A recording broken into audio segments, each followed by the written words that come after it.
l'isem tal-Missieru tal-Ibenu tal-Ispiritu Santu. Amen. Il-paċi ma'kom. Qegħdin niċċelebraw is-solennità tat-twelid tal-Verġini Marija. Aħna nafuha bħala il-Bambina u il-Vittorja. U ma' żewġ titli li esprimu dak li qegħdin niċċelebraw aħna l-Maltin u l-Awċin dan il-jum qaddis ta' 8 ta' Settembru. It-twelid tal-Verġini Marija wara li disa xurilu iċċelebrajna it-tnissil tagħha immakolat fit-8 ta' Diċembru. U l-fatt li din id-data fl-istorja tagħna sa mill-1565 u mbagħad fl-1943 hija magħquda wkoll ma' tmiem ta' mumenti ibsin ħafna ta' aggressjoni, ta' sofferenza, ta' umiljazzjoni. I would like to greet a group of friends of the Knights of Malta from the United States. Welcome to this magnificent cathedral, which used to be, as you know, the conventual church of the Knights of Malta of the Order. Etnu pjaċiru kolli għanna grupp sabiħ mill-lobotonenza ta' Santo Sepulcru. Ejjew nitolbu fl-imkien għal-pajjiżna, għad-dinja, mod speċjali biex l-interċessjoni qawwija ta' Sitna Marija tatina d-don tal-paċi. Nsellem mod speċjali li daw kollha li inseguna permezz ta' TVM u tal-medja soċjali. Fil-bidu tal-Quddiesew nitolbu maħfra l-Alla tad-nubietna kollha. Nistaqalla li jista' kollox u lilkom ħuti li nadnib ħafna bil-sieb, bil-kliem, bil-emin u bil-ħallejt mirjieti tiegħi bl-akbar tiegħi. Għalhekk nitlob lill-Imqazza Marija dejjem Verġni, lill-Anġlu, l-Qaddissin kollha u lilkom ħuti biex titolbu għalija lill-Mulej Alla tagħna. Iħenna lina Alla li jista' kollox jaħfrinna dnubietna u jwassalna l-ħajja ta' dejjem.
nitolbu.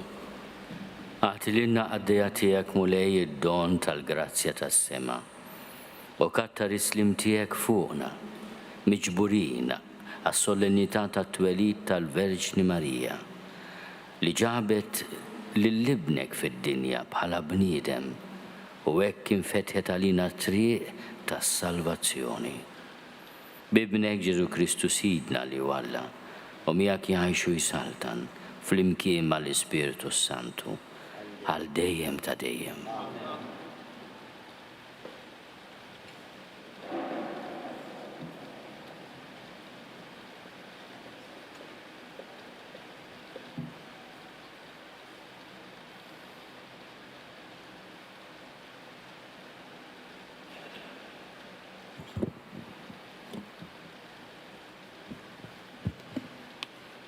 Qari mill-ktieb tal-profeta Mikeja. Dan jgħid il-mulej: Int, Betlehem Efrata, ċkejkna biex tkun fost il-familji ta' Ġuda. Minnek qatt joħroġ li dak li jkun ħakem f'Iżrael. U għandu l-bidu tiegħu mill-qedem sa minn dejjem. Għalhekk il-mulej jitlaqhom sa ma teħles dik li fl-uġieħ tal-ħlas, imbagħad il-bqija ta' ħutu jerġgħu lura fost uliet Iżrael u joqgħod jira l-merħla tiegħu bil-qawwa tal-mulej fis-sebħ ta' isem il-mulej Alla tiegħu. U huma jagħmru għax issa tkun kbira setetu sa trufijiet tal-art. U dan ikun islim il-kelma tal-mulej.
Qari mill-Littra ta' San Pawlu Apostlu lir-Romani. Ħuti, aħna nafu li Alla ma' dawk li jħobbuh, ma' dawk li huma msejħin skont il-providenza tiegħu, f'kollox jaħdem id fit għal ġid tagħhom. Għax lil dawk li huwa rafhom mill-bidu, ippredestinhom ukoll biex jieħdu s-sura fuq ix-xbija ta' ibnu, ħalli dan ikun il-kbir fost ħafna aħwa. Lil dawk li predestinhom sejħilhom ukoll. Lil dawk li sejħilhom iġġustifikhom ukoll. Lil dawk imbagħad li ġġustifikhom igglorifikhom ukoll. Il-kelma tal-mulej.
Il-mulej ma'kom.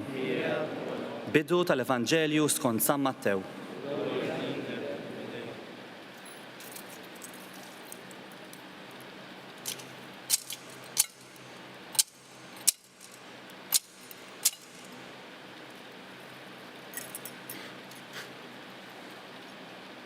Ktieb in-nisel ta' Ġesu Kristu bin David bin Abraham.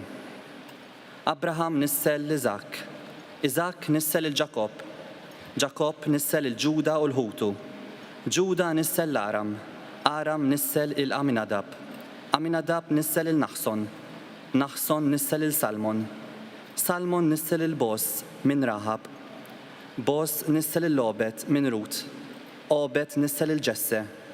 Ġesse nissel l-Sultan David.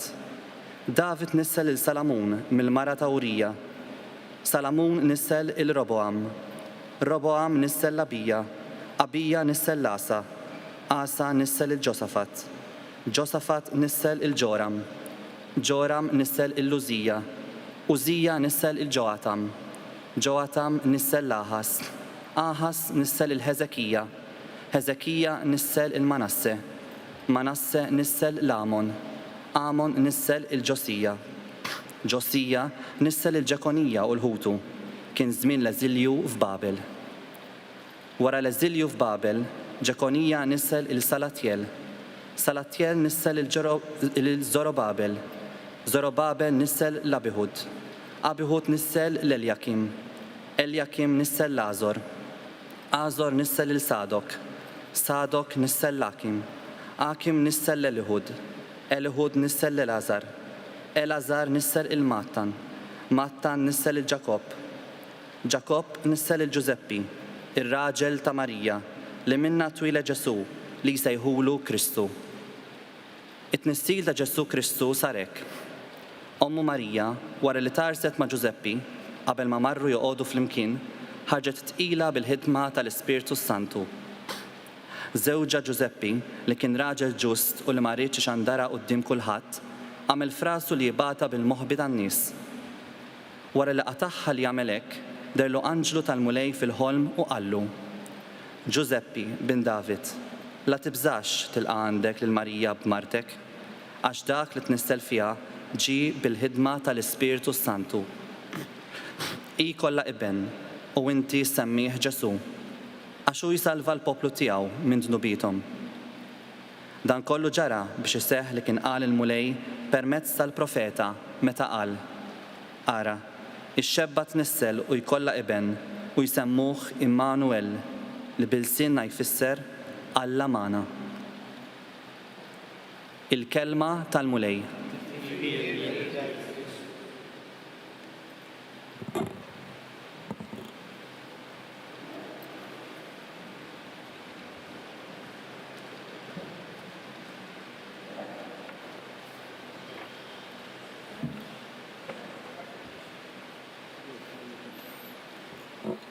Bħallum dejjem nisimgħu din il-lista ta' ismijiet li waslu minn Abram sa Ġuzeppi, ir-raġel ta' Marija. U nistgħu nistaqsu għaliex fil-festa solenni tat-twelid ta' Marija aħna naqraw l-arblu tar-razza ta' Ġuzeppi. Ktieb in-nisel ta' Ġesu Kristu bin David bin Abram. Dan huwa t-titlu li l-Evanġelista San Mattew jagħti lil din il-lista ta' ismijiet. Ismijiet li għalina huma strambi, għalkemm kultant meta nkun qed nagħmel xi griżma nisma' wkoll ismijiet moderni strambi għax xejn ġdid fid-dinja. U nistgħu ngħidu li hemm ħsieb li jista' jolqotna proprju f'dan il-jum meta aħna nifhmu li twelid ta' Ġesu minn Marija u anke twelid tagħha. Hemm tradizzjoni li tgħid li anke hi kienet min nisel ta' David. għandu l-eruq tiegħu. Fil-fatt illum fit-talb tal-Knisja aħna inselmu lil Marija dan it-titlu sabiħ ta' radix, mhux l-eruq. Aħna llum niċċelebraw l-eruq ta' dan l-avveniment straordinarju li huwa li ben ta' Alla mamu l-bniedem minn mara. Din il-mara kien jisimha Marija. It-twelid ta' din il-mara huwa għalina mument ta' ferħ. Għaliex it-twelid tal-om diġà qegħdin naraw it-twelid il-miġġja tal-iben. Bħalma aħna nifirħu fil-festa solenni ta' tnissil tagħha mingħajr ebda teba ta' dnub 9 xhur wara niltaqgħu biex niċċelebraw it-twelid tagħha mill-ġenituri tagħha Anna u Ġwakin. Peress li dan il-jum fl-istorja ta' pajjiżna ħa sinifikat profond, tant li jekk li aħna nsejħulu jum il-vittorja. Tajjeb li l-lum ukoll nieqfu biex nirringrazzjaw il-Alla tal-li ħlisnija tajjeb kemm fl-1565 kif ukoll fl-1943.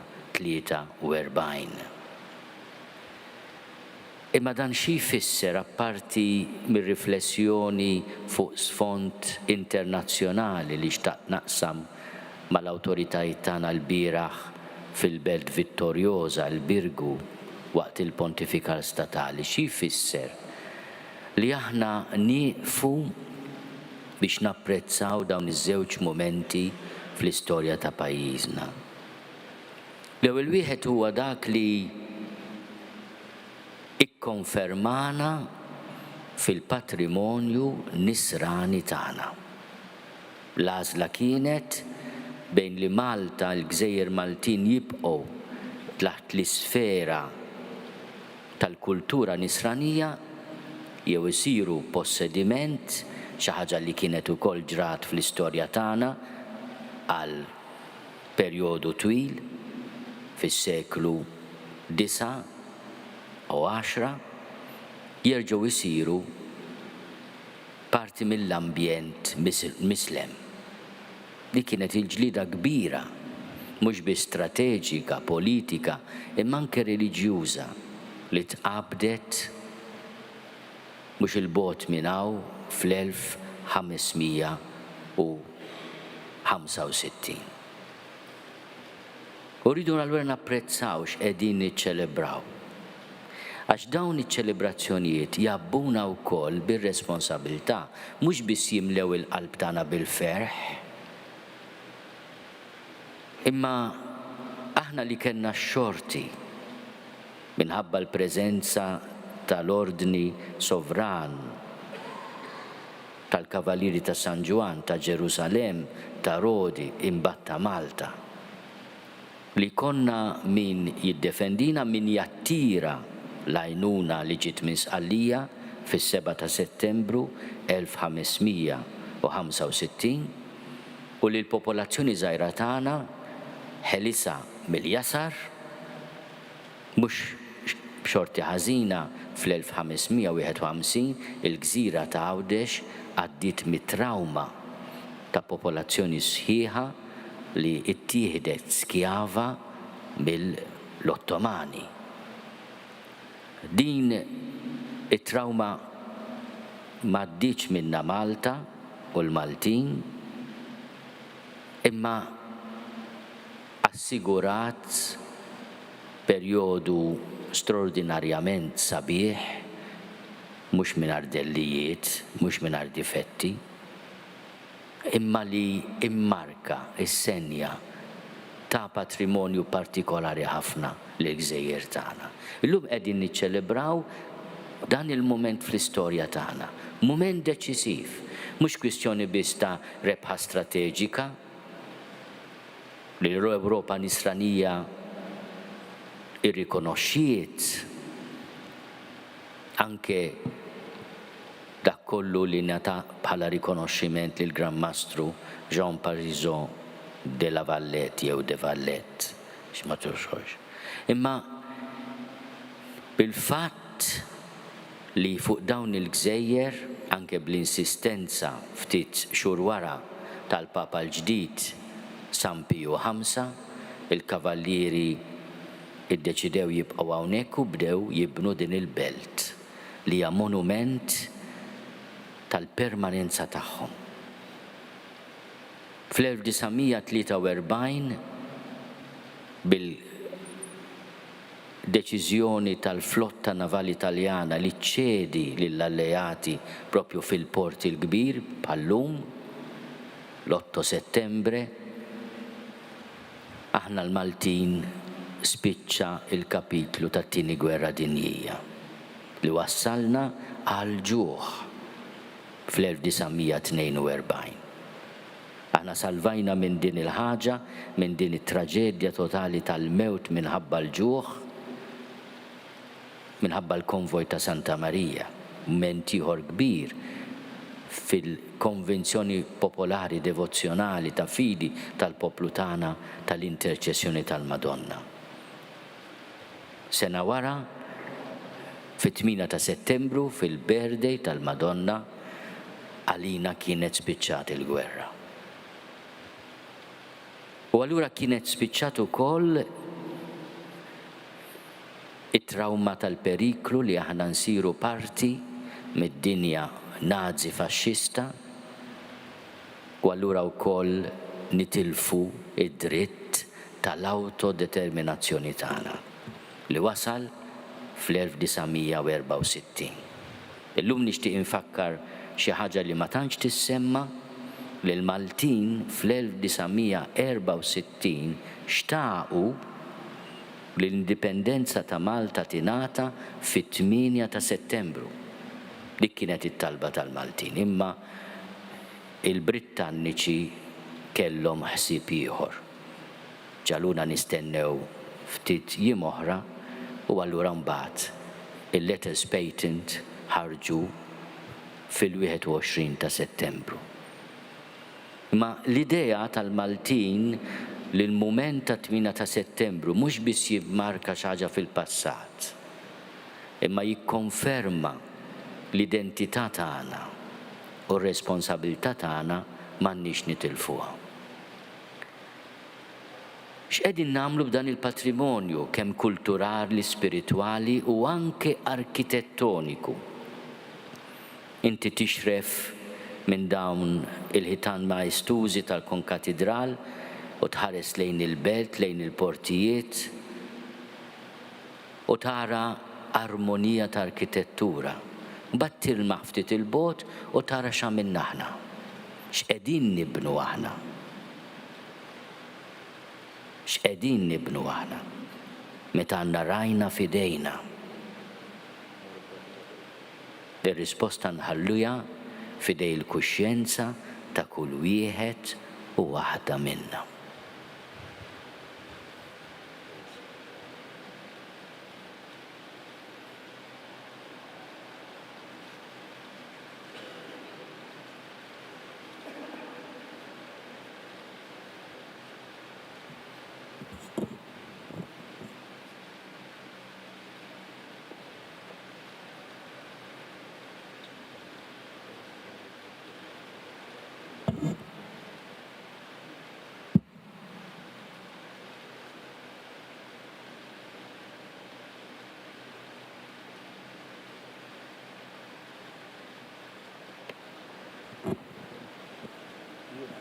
Jiena nemmen falla wieħed il-missier li jista' kollox li ħalaq is-sema u l-art. Dak kollu li jidher u dak li ma jidirx. U f'mulej wieħed Ġesu Kristu iben waħdini ta' Alla, imnissel minn missier qabel kull żmien. Alla minn Alla, dawl minn dawl, Alla veru minn Alla veru. Imnissel mhux magħmul, natura waħda mal-missier u bih sar kollox. Niżel mismewiet għalina l-bnedmin u għal-fidwa tagħna. U ħal-ġisem bis-seta tal-Ispiritu Santu minn Marija Verġni u sar bniedem. Salbuha lina bata taħt Ponzju Pilatu, miet u difnuh, u fit-tielet jum qam minn bejn l-imwiet skont il-kotba mqazza. U tela s-sema u qiegħed fuq il-lemin tal-missier u għandu jeġa jiġi bil-glorja biex jagħmel ħaq mill-ħajjin u mill-mejtin u s-saltna tiegħu ma jkollix tmiem. U fl-Ispiritu Santu mulej li jagħti l-ħajja li ġej mill-missier u mill-liben li jum mweġġa fl-imkien mal-missier u mal-liben u li tkellem f'omm il-profeti. U fi Knisja waħda, qaddisa, kattolika, apostolika, nistqarma mdija waħda l-maħfra ta' dnubiet u nistenna l-qawma mill-imwiet u l-ħajja ta' żmien li ġej. Amen. Ejjew nirringrazzjaw il-mulej għat-twelid tal-mama ta' Ġesu llum u nitolbu wkoll għal pajjiżna. Nafdaw l-intenzjonijiet tagħna fidejn l-interċessjoni ta' Marija Bambina. Slim għalik, Marija, bil-grazzja mimlija il-mulej miegħek. Imbirka inti fost in-nisa, imbirek il-frott tal-ġuf tiegħek Ġesu. Qaddisa Marija Omm Alla, itlob għalina mid-inbin, issa u fis-sija tal-mewt tagħna.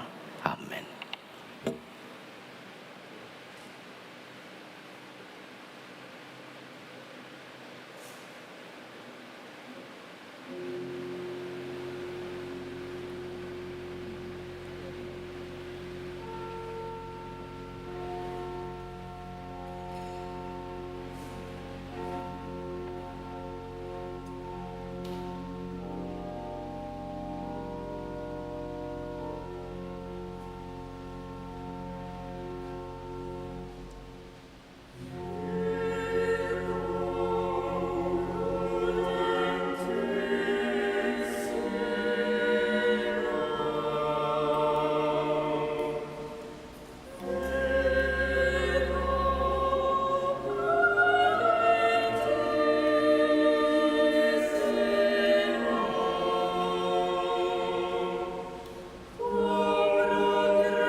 Tolbuħuti biex is-sagrifiċċju tiegħi u tagħkom ikun joġob lil Alla l-Missier li jista' kollox.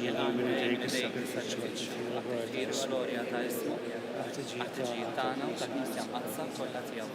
Nitolbuk mulej li jkollna l-għajnuna ta' ibnek il-waħdini magħmul bniedem biex hu li twilet minn verġni bla ma naqqas iżda qaddes iġbubija ta' ommu inaddafna minn ħtijietna u jagħmel li l-offerta tagħna tkun toġbok u li jgħixu jsaltan għal dejjem ta' dejjem. Il-mulej magħkom. Nerfgħu lubna l-fuq. Niżuħaj li l-mulej Alla tagħna. Sewwa u xieraq tas-sew mulej tajjeb u taġi tas-salvazzjoni tagħna li dejjem nistqarru kemm inti tal-għaġeb fil-ħajja tal-qaddisin tiegħek. Imma l-iżjed illum fit-tifkira solenni tat-twelid tal-Verġni Mqazza Marija aħna nfaħru l-kobor tat-tieба tiegħek u l-istess innu tarat il-ħajr li għamlitlek ibnek. Għax tassew ħwejjeġ kbar għamilt mad-dinja u xerrit fuq għal-ħnina tiegħek bla tarf meta ħarist lejn iċ-ċokon tal-qaddejja tiegħek u bija tajtna l-awtur tas-salvazzjoni tagħna, ibnek Ġesu Kristu Sidna. Bil-tajja kollha tal-anġli ferħana l-dejjem quddiemek iqimu l-kobor tiegħek. Flimkien ma' tagħhom ilqa' nitolbuk it-tifħir tagħna waqt li magħhom nifirħu u ntennulek.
Għaddis tas-sewint mulej inti lajn ta' kull dusija. Għaddis għalek nitolbuk dawn l-offerti bil-barka tal-Ispirtu tiegħek biex isiru għalina l-ġisem u d-dem ta' Sidna Ġesu Kristu. Li meta kien se jingħata biex minn rajħi bati ħal-ħobs rat il-ħajr qasam tali d-disċipli tiegħu u qal ħudu u kulu l-koll minn dan għax dan huwa ġismi li jingħata għalikom.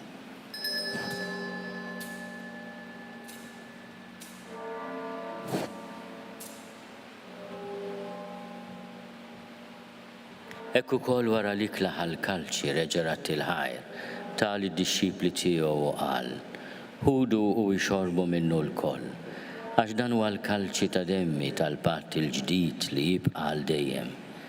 Id-dem li jxerret għalikom u għal-bnedmin kollha għal-maħfra ta' dnubiet.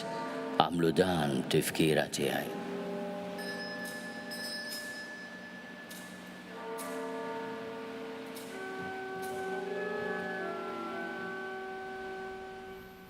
Dan hu l-misteru tal-fidi.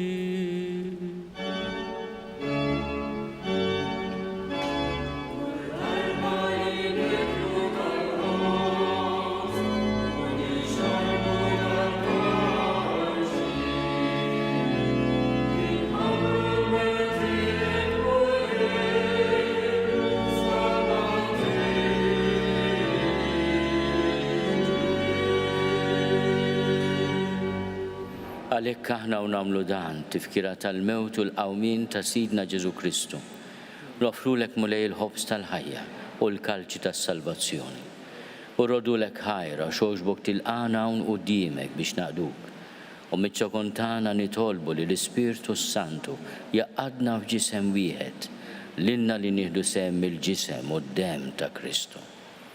Ftakar mulej fil-Knisja tiegħek imxerda mad-dinja kollha. U għettaqa fl-imħabba fl-imkien mal-Papa Franġisku, miegħi għaddej tiegħek mingħajr ma jistoli. Mal-Isqof Joseph li qed jgħinni, mal-Isqof Anton u mal-Ministri tiegħek kollha. Ftakar ukoll f'ħutna li raqdu bit-tama tal-qawmien. Ftakar fil-mejtin kollha. Daħalhom quddiemek fid-dawl tas-seb tiegħek. Ħenna lina l-koll nitolbu, kagħti lilna wkoll il-wirt tal-ħajja ta' dejjem. Flimkien mal-Verġni Mqazzom Malla Marija, mal-Arus tagħha San Giuseppe, mal-Apostli u l-qaddisin kollha li jgħixu fil-ħbiberija tiegħek sa mill-bidu tad-dinja. Għamel li magħhom infaħruk u nsebħu Ġesu Kristu ibnek. Bi Kristu ma' Kristu fi Kristu. Jingħata lilek Alla missieri tista' kollox flimkien mal-Ispirtu Santu. Kull ġieħu glorja għal dejjem ta' dejjem. Amen. Ejjew nitolbu. Kif għallimna u ridna nagħmlu li ben ta' Alla Ġesu għas-salvazzjoni tagħna. Missierna li inti fis-smawwiet li tqaddis ismek tiġi saltnatek. Ikun li trid int kif is-sema hekk fl-art. Ħobżna ta' kuljum agħtina llum. Aħfrinna dnubietna bħalma naħfru l-minu ħati għalina. La ddaħħalniex fit-tiġrid, iżda eħlisna mid-deni. Eħlisna nitolbuk mulej minn kull deni. Għatina fit-tieba ħnina tiegħek il-paċi fi żmienna biex inkunu ħielsa dejjem mid-dnub u mħarsa minn kull inkwiet. Aħna nistennew u nittamaw il-għena u l-miġja tas-Salvatur tagħna Ġesu Kristu. Għax tiegħek hija statna l-qawwa u l-glorja dejjem. Mulej Ġesu Kristu li għat lill-apostli tiegħek. Inħallilkom is-slim natikom is-slim tiegħi. La tħares lejn dnubietna. Iżda ħares lejn il-fidi tal-Knisja tiegħek. Għatija slimu l-għaqda li intrid fiha, int li tgħixu s-saltan għal dejjem ta' dejjem. Amen. Il-paċi tal-mulej tkun dejjem magħkom. U miegħek ukoll. Għatu l-paċi lil xulxin.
Danu l-ħaruf talla, danu li neħid nubiet tad-dinja. Ħennin dawk li huma mistiedna l-ikla tal-ħaruf. Mulej ma jistoqlix li tidħol taħt is-saqaf tiegħi, iżda biss kelma waħda u ruħi tkun infejha.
ngħidu it-talba għat-tqarbina tax-xewqa.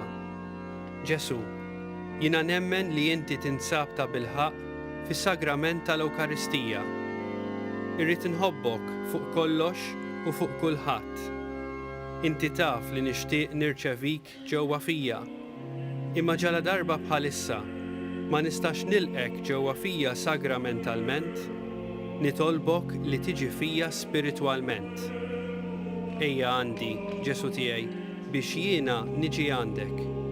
Ħeġġiġni bl-imħabba għalik, biex f'ħajti u f'mawti jiena nemmen fik, nitma' fik u nibqa' nħobbok għal dejjem.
Nitolbuk mulej biex kif tqawwina bi Kristu il-ħobb sħajtana. Ek ukoll tallimna bi Kristu li mallem tagħna. Biex aħna li nitennew bit-twelid tal-Verġni Mqazza Marija li bela b'dinja bit-tama. Ukoll nittamaw biżerni għalina tal-jum tas-salvazzjoni bi Kristu Sidna.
Il-mulej ma'kom.